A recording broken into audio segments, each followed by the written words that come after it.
በስመ አብ ወወልድ ወመንፈስ ቅዱስ አሐዱ አምላክ አሜን።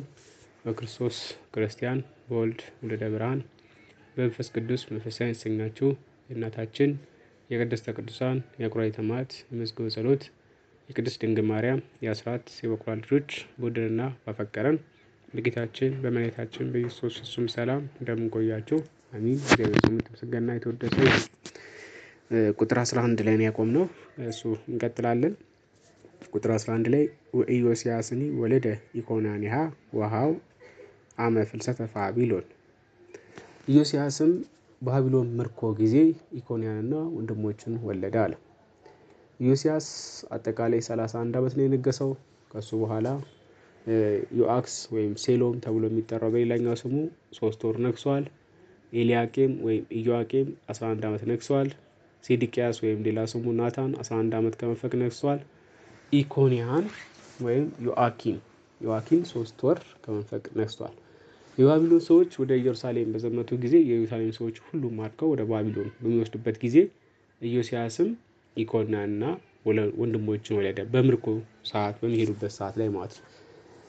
ወንጌላዊ ስትሆን ዘንግቶን የልጅ ልጁን ልጅ ብሎ አጎቶቹን ወንድሞቹ ብሎ እንደነገሰ ጊዜ የተደረገውን ለልደቱ ሰጥቶ ተናግሯል። የተናገረው ለምን ይባል የተማረኩት ሲነክስ ስለሆነ ነው እንጂ ሲወልድ አይደለምና አመ ባቢሎን ፍልሰተ ባቢሎን ብሎ አምጥቶታል። ስጎትም ወይም ደግሞ ዘንግቶት አይደለም ልማድ ይዞ ነው እንጂ ነው። የልጅ ልጁን ልጁ አለ ልማድ ይዞ ነው። ያዕቆብ ከላባ ኮብልሎ ሚስቶቹን ልጆቹ ይዞ መጣ ጊዜ ያዕቆብ 3 ቀን የሄደውን ላባ 1 ቀን ገስግሶ ደርሶ ስለምን በስውር ሸሸ? ወንዶችና ሴቶቹን ልጆችንም እንድስም ስለምን አልፈቀድክልኝም ብሎታል። ያው ልጆቹ የያዕቆብ ልጆች ቢሆኑም ላባ ይሄን ቃል ተናግሮታል። በኦሪት ዘፍጥረት ምዕራፍ 31 ቁጥር 28 ላይ እንግዲህ የያዕቆብ ልጆች ለላባ የልጅ ልጆቹ ናቸው።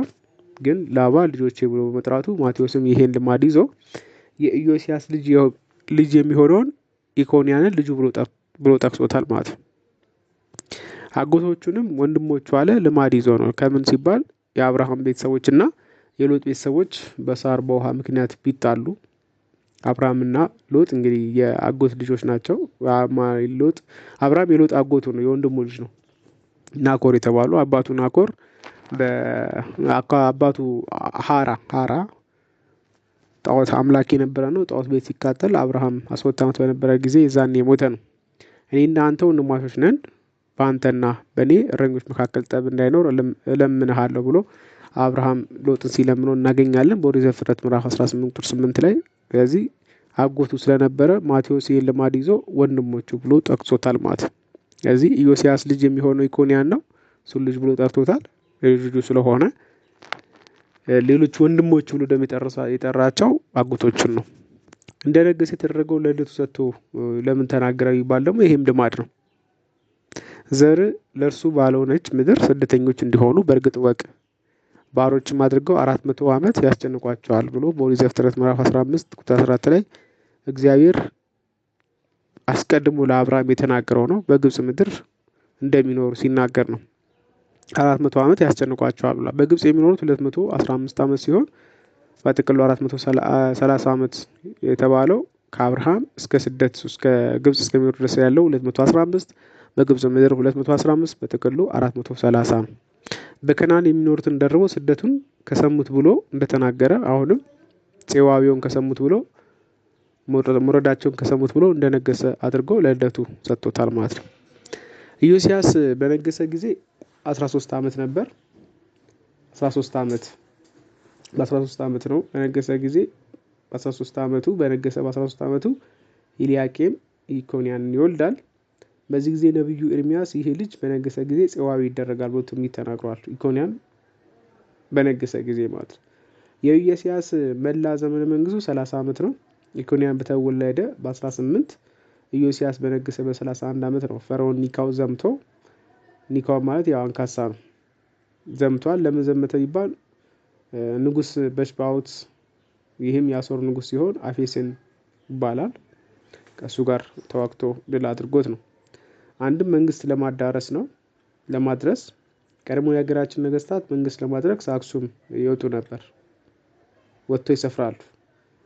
ንጉሠ እስራኤልም ከአንተ ጸብ የለኝም ከመንገድ ፈቅ አለው።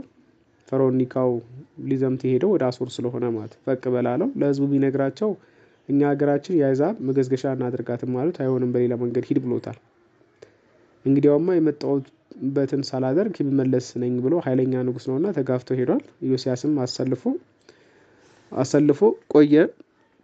አሰልፎ ቆየው። ፈርዖን ኒካውን ኢዮስያስም በነፍጥ ተመቶ ይወድቃል። አስከሬናቸውን ይዘው አምባ ተጠጉ።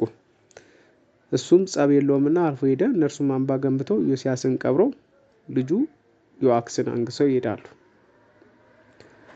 ንጉሱ በብንግን ወቅቶ 3 ወር ኖሮ ግብሩን ተገብሮ ወደ ኢየሩሳሌም ቢመለስ ፈርዖን ኒካው አገሪቱ ጭር ብላ አገኛት። የዚህ ሀገር ኃያላን እንደ ቀትር ንብ ይናደፉ ነበር፣ ወዴት ሄዱ አለ።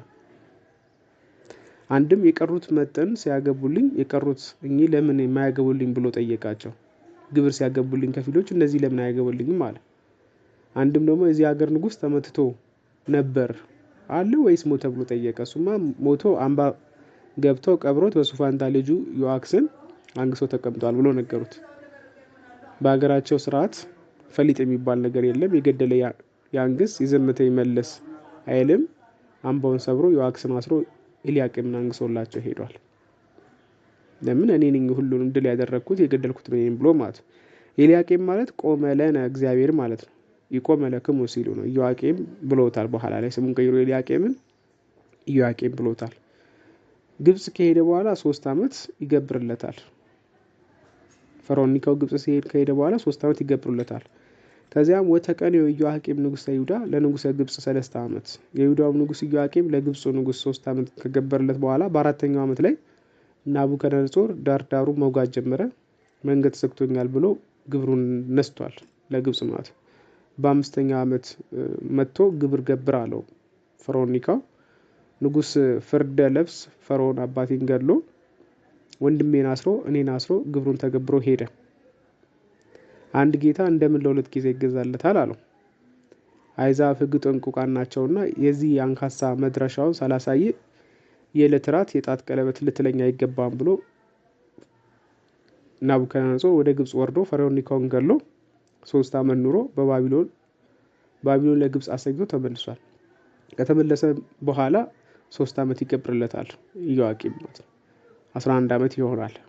ከዚህ በኋላ ቢያምሮ በሰማይ የለ ዱር በእስራኤል የለ ግብር ገብር ብሎ ግብር ይነሰዋል። እሱም ተክል ለማየት ወርዶ ከለዳውያን ገለውታል ኢዮአቄም። አንድም በእደ እግዚአብሔር ታሞ ሞቷል ይላል። በዚህ ሰዓት ላይ ልጁ ኢኮንያንን አነገሱት።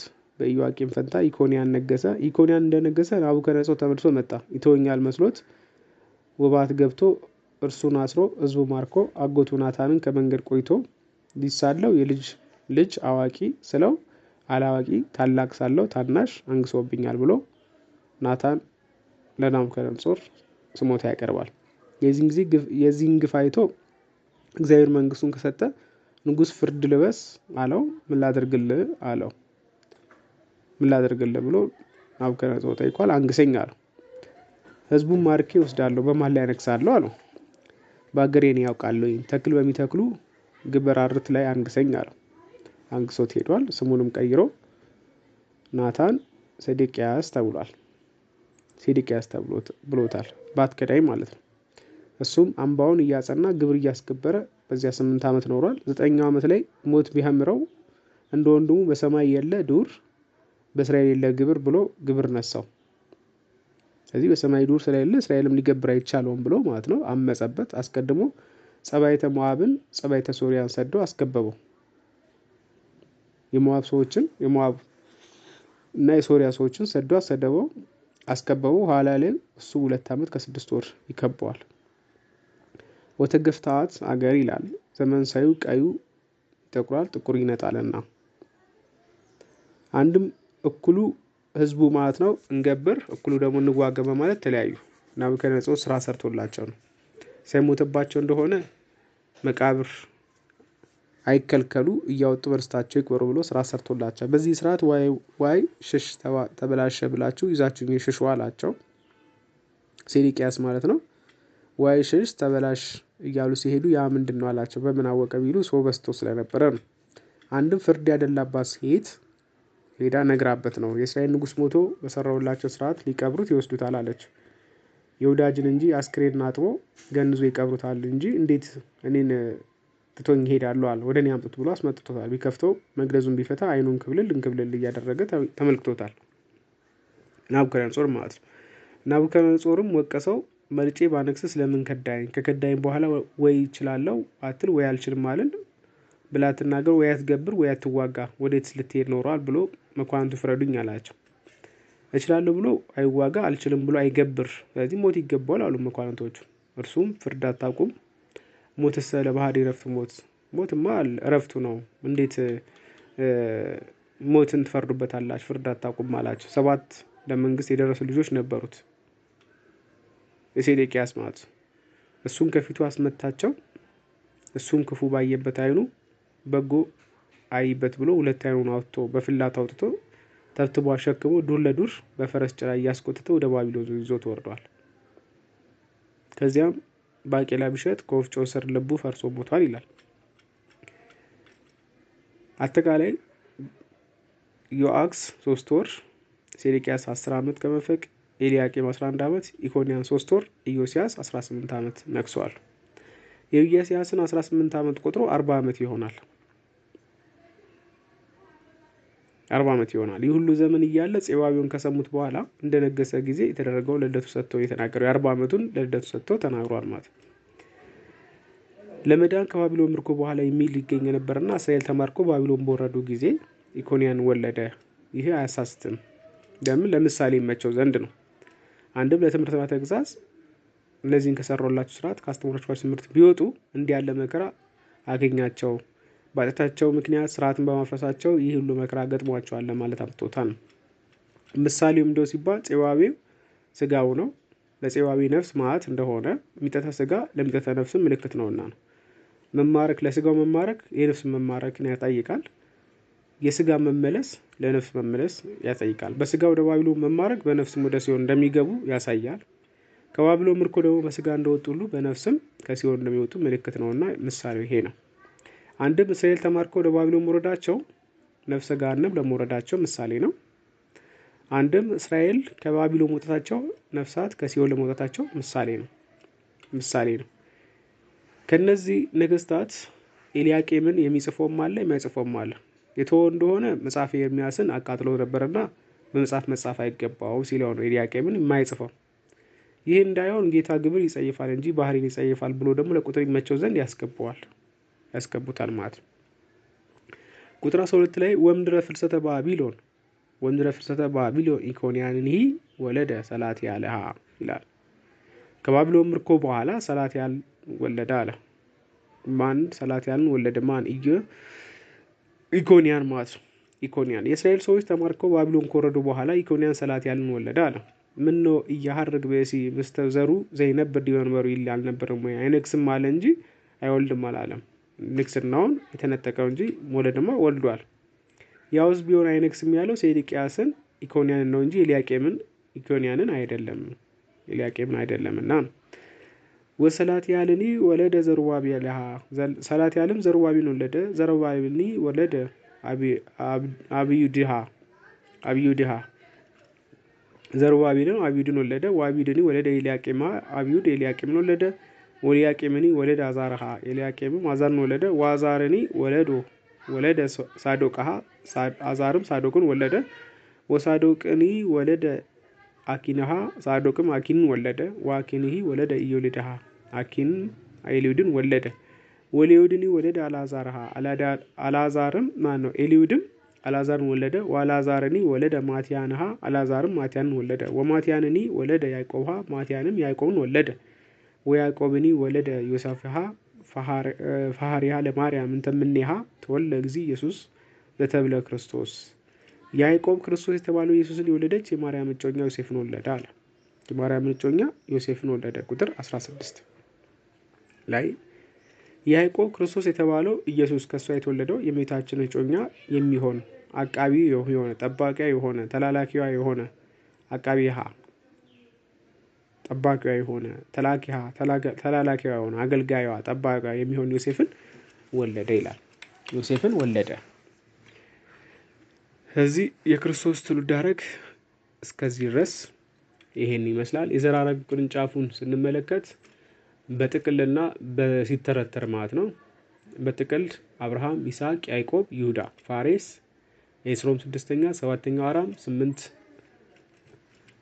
8ኛው አሚናዳብ፣ 9 ነአሶን፣ 10 ሰልሞን፣ 11ኛ ትውልድ ቦዔዝ፣ 12ኛ ትውልድ ኢዮቤድ፣ 13ኛ ትውልድ እሴይ፣ 14ኛ ትውልድ ዳዊት፣ 15ኛ ትውልድ ሰሎሞን፣ 16ኛ ትውልድ ሮብዓም፣ 17ኛ ትውልድ አብያ፣ 18ኛ አሳፍ፣ 19ኛ ኢዮሳፍጥ፣ 20ኛው ትውልድ ኢዮራም፣ 21ኛ ትውልድ ኦዚያን፣ 22ኛው ትውልድ ኢዮአታም፣ 23ኛው ትውልድ አካዝ፣ 24ኛው ትውልድ ሕዝቅያስ፣ 25ኛው ምናሴ፣ 26ኛው ትውልድ አሞጽ፣ 27ኛው ኢዮስያስ፣ 28ኛው ኢኮንያን፣ 29ኛው ሰላትያል፣ 30ኛው ዘሩባቤል፣ 31ኛው አብዩድ፣ 32ኛው ኤልያቂም፣ 33ኛው አዛር፣ 34ኛው ሳዶቅ፣ 35ኛው አኪም፣ 36ኛው ኤልዩድ፣ 37ኛው አልዓዛር፣ 38ኛው ማታን፣ 39ኛው ያዕቆብ፣ 40 ዮሴፍ፣ 41 እመቤታችን፣ 42 ጌታችን መድኃኒታችን ኢየሱስ ክርስቶስ። ስለዚህ ሳይዘረዘር 42 ትውልድ ይሆናል። ሳይዘረዘር 42 ትውልድ ይሆናል።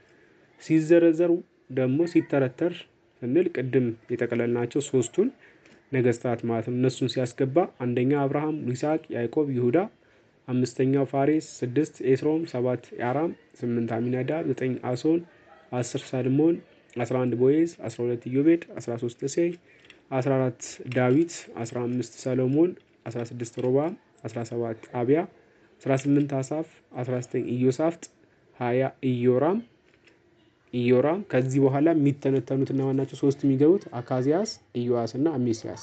21ኛ ትውልድ አካዚያስ፣ 22ኛው ኢዮአስ፣ 23ኛው አሜሲያስ፣ 24ኛው ኦዚያን፣ 25 ኢዮአታም፣ 26 አካዝ፣ 27 ሕዝቅያስ፣ 28 ምናሴ፣ 29 አሞጽ፣ 30 ኢዮስያስ፣ 31 ኢኮንያን፣ 32ኛው ትውልድ ሰላትያል፣ 33ኛው ትውልድ ዘሩባቤል፣ 34ኛው ትውልድ አብዩድ፣ 35ኛው ትውልድ ኤልያቂም፣ 36ኛው ትውልድ አዛር፣ 37ኛው ሳዶቅ፣ 38ኛው ሐኪም፣ 39ኛው ኤልዩድ፣ 40ኛው አልዓዛር፣ 41ኛው ማትያን፣ 42ኛው ያዕቆብ፣ 43ኛው ዮሴፍ፣ 44ኛ ድንግል ማርያም፣ 45ኛ ጌታችን መድኃኒታችን ኢየሱስ ክርስቶስ። ሲዘረዘር 45 ሲጠቀለል 42 ትውልድ ማለት ነው። ሲጠቀለል 42 ትውልድ። ይቆየን፣ ያስተማረን የመከረን አባቶቻችን አምላክ ስሙ ይመስገን የተወደሰ ይሁን።